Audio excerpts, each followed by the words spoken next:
Olá pessoas, espero que vocês estejam bem. Aqui é o professor Kelvin Souza e hoje a gente dá continuidade, tá? A nossa apostila 3, falando sobre os recursos energéticos, recursos esses que vocês já viram aí anteriormente no sexto ano e que a gente, tá, aqui no sétimo vai dar uma aprofundada, vai entender aí os processos, tá? E, obviamente, causas e efeitos advindos aí desses recursos energéticos. Então a gente vai sempre definir daquela forma, tá? Entre energias renováveis e não renováveis, vai entender boa parte desses processos.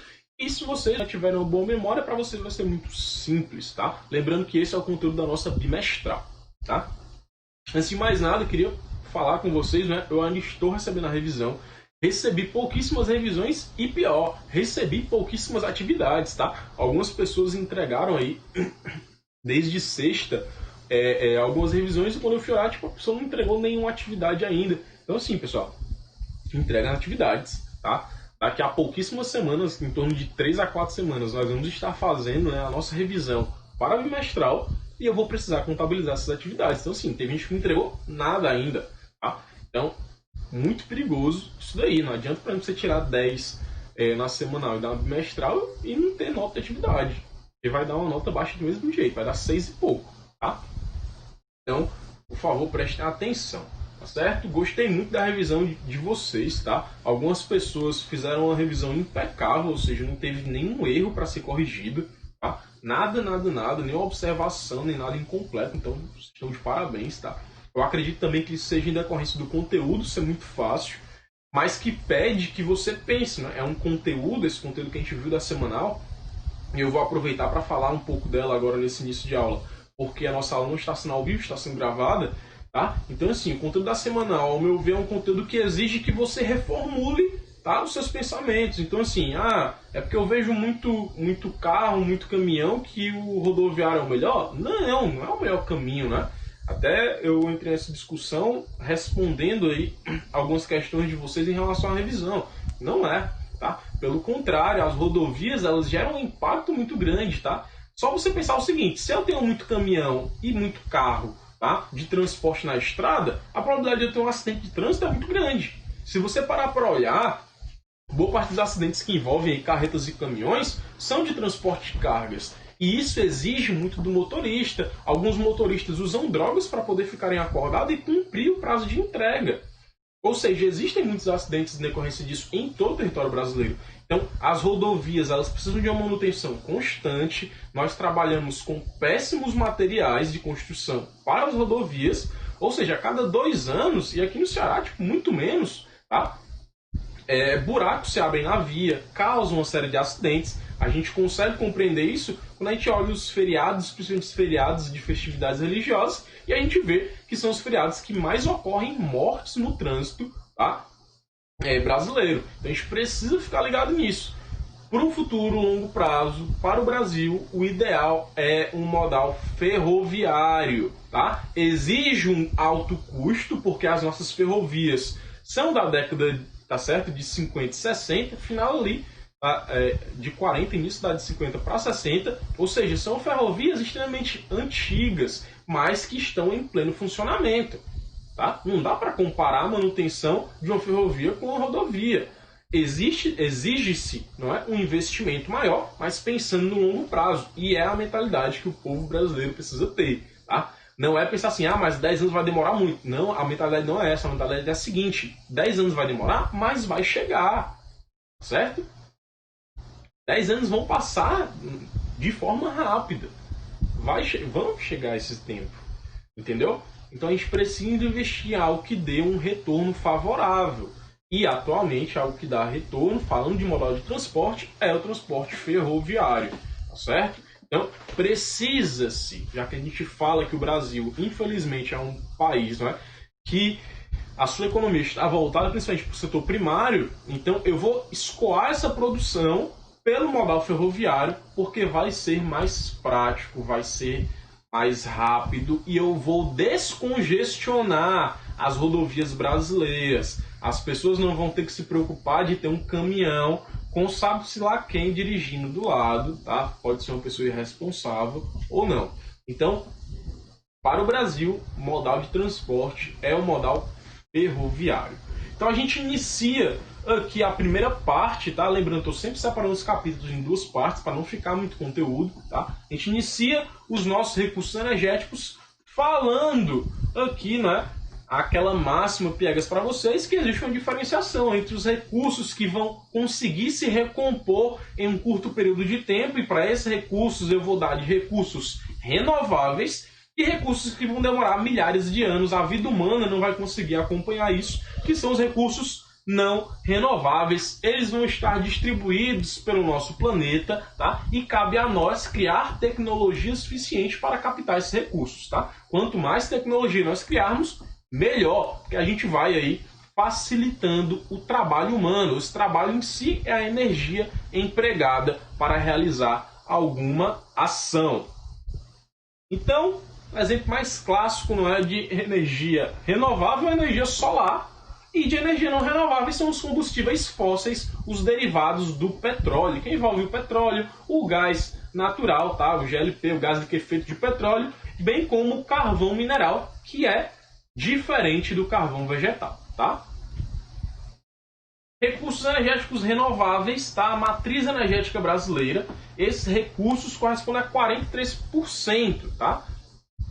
Ou seja, eu tenho maior utilização de recursos não renováveis do que de renováveis. Isso se dá em consideração a finanças, tá? A economia, produção. Boa parte das fontes energéticas renováveis não são tecnologias criadas no Brasil. Elas vêm, e quando elas vêm com um preço, tá? Precificadas. Ou seja, tem um valor alto de custo dessa tecnologia. E na maior parte das vezes, infelizmente, é uma tecnologia defasada, por exemplo, dos países mais desenvolvidos. Ou seja, quando a eólica chega no Brasil, ela já é utilizada, tá? No continente europeu há mais de 10 anos. Então é uma tecnologia ultrapassada para eles, e chega para a gente com uma tecnologia nova. Então é como se a gente imaginasse a relação da seguinte: para alguns países europeus é como se o Brasil ele fosse um depósito que compra produtos usados, ou seja, eu estou comprando tecnologia que já está em desuso naquele país, ou seja, o país não está perdendo dinheiro com isso, ele continua ganhando, tá? Talvez ele só ganhe menos, mas ele ainda tem um lucro, já que ele continua vendendo uma tecnologia que para ele, por exemplo, não funcione mais. Então, infelizmente, tá? Por conta desse atraso tecnológico e desse atraso econômico, nós pagamos um preço alto por essa energia.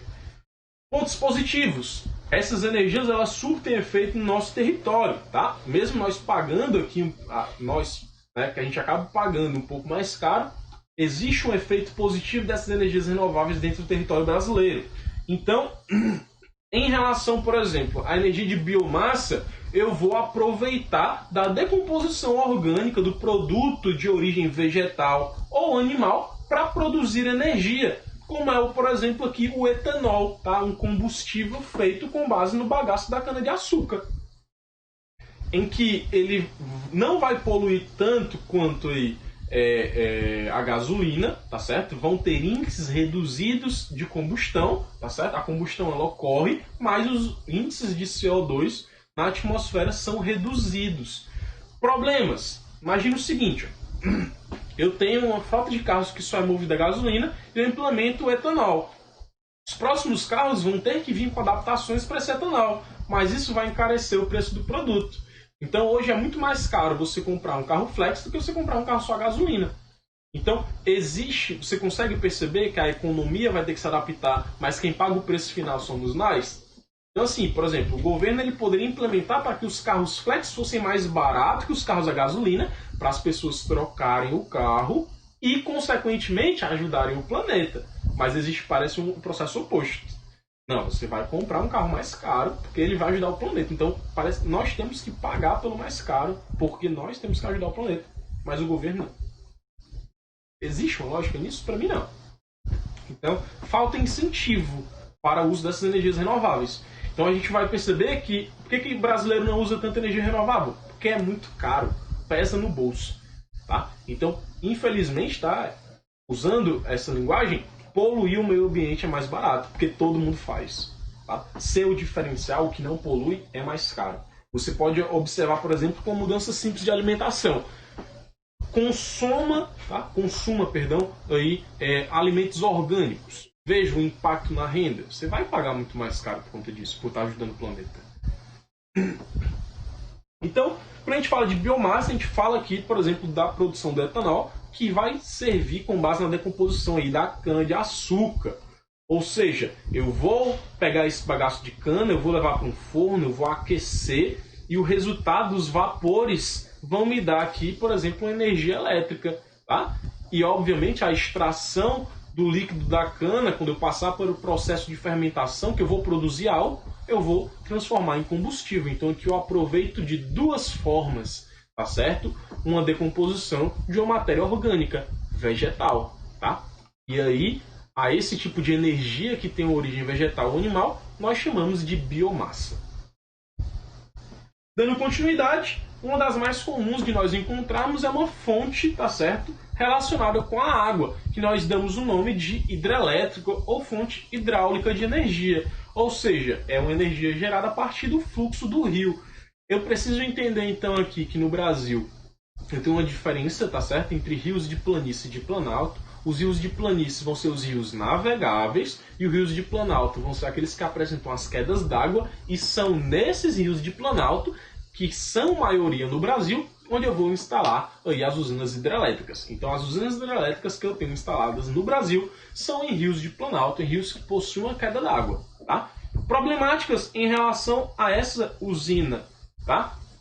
Hidrelétrica, é que ela gera impactos econômicos. Se eu vou desviar o fluxo do rio, os animais que dependem daquele rio, eles vão ter que migrar, eles podem acabar indo para a cidade, tá certo? Algumas áreas são alagadas por conta da barragem hidrelétrica, então alguns animais que vivem ali, eles podem vir, né, a perder o seu hábitat. E aí lembra daqueles conceitos de hábitat e nicho ecológico, ou seja, a biota, né, vai ser alterada, tá certo? Os recursos bióticos e abióticos vão se modificar e algumas espécies vão sofrer, tá? Populações como populações indígenas, como no caso da usina hidrelétrica de Belo Monte, ela vai ter que ser transferida do local. Então percebam que as raízes culturais das pessoas estão naquele local e não é simplesmente remover, tá? São gerações ali culturais que vão ser mexidas, e isso tudo gera um impacto socioambiental, sócio de sociedade, ambiental de natureza, além de gerar impacto econômico e populacional. Por exemplo, algumas usinas hidrelétricas que foram instaladas no Nordeste, algumas pessoas tiveram que uma cidade inteira ser evacuada porque a cidade seria inundada. E isso aconteceu, por exemplo, em regiões próximas aqui do nosso Nordeste. Então, nós vamos ter, né, que essas pessoas que foram afetadas vão ter esse prejuízo, né, mas que de uma maneira geral, para a nação é algo bom porque está produzindo aí eletricidade. Tem só que ver a que custa. E aqui são as hidrelétricas que nós temos, tá, instaladas no Brasil. Cada pontinho vermelho desse é uma usina hidrelétrica. Como funciona então, Kelvin, a construção dessa usina? Tá? Eu tenho uma barragem, um reservatório, que vai geralmente servir para ter a queda d'água, ou seja, aqui eu vou ter um nível alto da água. A água vai passar por esses canais aqui, ó, essas tubulações, e vai chegar em uma turbina, ou seja, a pressão da água vindo de baixo para cima por conta da força da gravidade vai ser alta, o que vai fazer girar essas turbinas. Essas turbinas vão produzir uma energia chamada de energia cinética, que é uma energia de movimento. Essa energia vai ser armazenada, vai ser transformada de energia cinética para energia elétrica, tá? E vai ter aqui o processo de transformação e o processo de distribuição, onde ela sai das redes de alta tensão, tá certo? E vão diminuindo a tensão com o passar dos quilômetros até chegar na nossa residência. Na teoria, funciona dessa forma. Problemáticas. Essa barragem, ela pode impedir, por exemplo, a piracema, que é a volta dos peixes para a desova, tá? Ela pode impedir algumas espécies de se reproduzir e também pode selecionar algumas espécies para serem mais resistentes, já que o meio vai ser alterado. Ou seja, algumas espécies podem inclusive entrar em extinção por conta desse tipo de alteração. Carvão vegetal, o que eu falei que é diferente do mineral? Aqui eu tenho a queima da madeira, ou seja, existe uma extração. Logo no início, essas extrações eram extrações, tá certo? Tanto legais quanto ilegais. A extração ilegal ainda existe, tá? E aqui eu tenho principalmente o carvão vegetal sendo utilizado como uma fonte energética, tá? Então, o carvão vegetal ele é menos poluente porque ele vai dar origem ao nosso carvão, o típico carvão que nós encontramos para o churrasco, e vai ser utilizado aí para a combustão, ou seja, para a geração de energia por conta dos vapores energéticos produzidos. E que ele vai ser melhor que o carvão mineral, Kelvin, porque no carvão mineral eu preciso da ação de mineração e a gente sabe que essa ação, dentre os tipos de extrativismo, é uma das piores no meio ambiente, porque são as que não conseguem, tá? A gente não consegue acompanhar a recomposição aí do bioma e do espaço onde foi mexido. Então, assim, se a gente escava uma cratera muito grande, a gente não consegue acompanhar o depósito sedimentar da rocha, passando por todo aquele processo de transformação do ciclo das rochas, não. Então, o carvão vegetal tem como benefício isso. E outra, hoje nós temos técnicas chamadas de silvicultura, que é o quê? Olha, eu tenho uma área grande, então eu vou plantar as árvores naquela área e vou colher somente aquilo dali. Ou seja, é um cultivo legalizado, como acontece, por exemplo, com o eucalipto para a produção do papel e da celulose, tá? Ou seja, você tem ali uma floresta de eucalipto que foi plantada para aquilo, foi plantada para a extração. E aí tem, né, as finalidades, como as madeireiras, produção de móveis, tá? E para a produção de energia também, nesse caso específico. As usinas eólicas, tá, vão utilizar o vento como, tá certo? Fonte de energia. Nós vamos ter então ali os aerogeradores ou as turbinas eólicas, tá? Então, o que vai acontecer é muito simples. Aqui eu vou ter um mecanismo que vai aproveitar de novo essa energia do movimento, energia cinética. Vai ter um transformador que vai transformar essa energia do movimento em uma energia elétrica e ocorre da mesma forma a rede de distribuição. Problemáticas aqui é que essas usinas eólicas elas geram um impacto muito grande, elas produzem um ruído constante, elas estão sempre em funcionamento. Então, para as pessoas que moram próximos, isso é um problema. Para os animais que usam sonares, como por exemplo os morcegos, e para algumas aves migratórias, isso é um problema. Então, vai ser muito comum a gente ver nas partes ali próximas às usinas eólicas alguns desses animais mortos, tá? Além de ocorrer o chamado assoreamento das dunas, por exemplo. Isso aqui é um conjunto, né, um parque eólico lá em Cascavel, aqui no nosso Cearazinho, fica na região metropolitana de Fortaleza, tá? E aqui eles estão em cima de uma duna.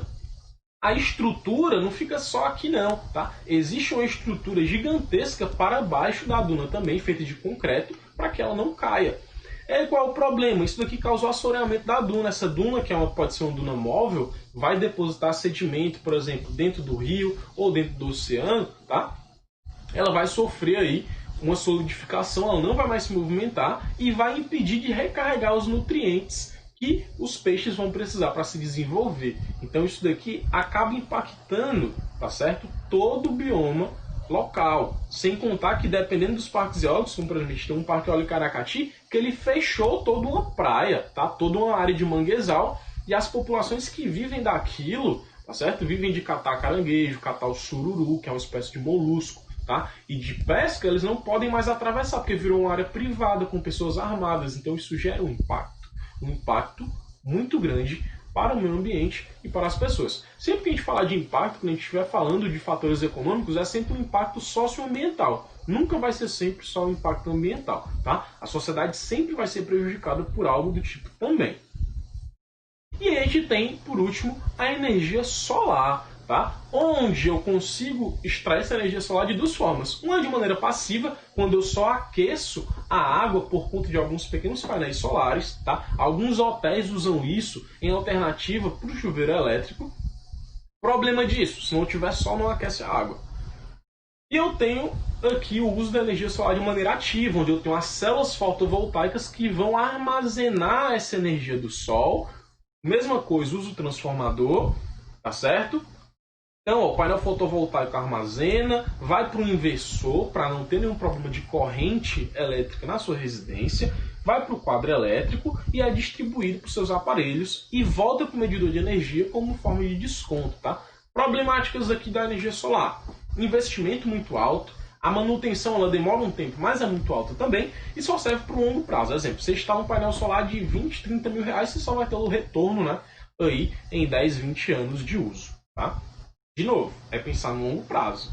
Esse tempo vai chegar, tá? E é melhor do que você ficar pagando aí energia parcelada. Tá? Se você for juntar todos esses meses, esse período de 10 a 20 anos, dá muito mais caro do que colocar o painel solar. Mas não é uma medida efetiva, né? Que você vai colocar aqui, sua conta de luz dá 180 reais, ela vai dar 12 reais no outro dia. Não é assim que funciona.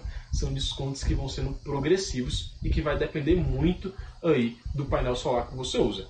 Então, as vantagens são maravilhosas, as desvantagens em si é o alto custo, tá? Toda tecnologia recente que chega no Brasil apresenta um valor aí elevadíssimo. Então, nesse primeiro momento a gente trabalhou as energias renováveis e a gente vem na semana que vem, espero eu, que de forma ao vivo, para a gente trazer os debates das energias não renováveis. Então a gente viu nessa aula as renováveis, na aula que vem a gente vê as não renováveis, tá? Tenha uma ótima semana. Faça uma prova de sexta-feira, dia 25 agora, com calma, tá? Qualquer dúvida que você possa vir a ter ainda em relação ao conteúdo passado, coloca aí na caixa de diálogo do Classroom ou me manda e-mail que a gente debate e tenta aí fazer com que a gente entre em um consenso e você consiga entender aí qualquer dúvida que você possa vir a ter. Tenha uma ótima semana, um beijão do tio Cave, uma ótima prova para vocês e tchau, tchau.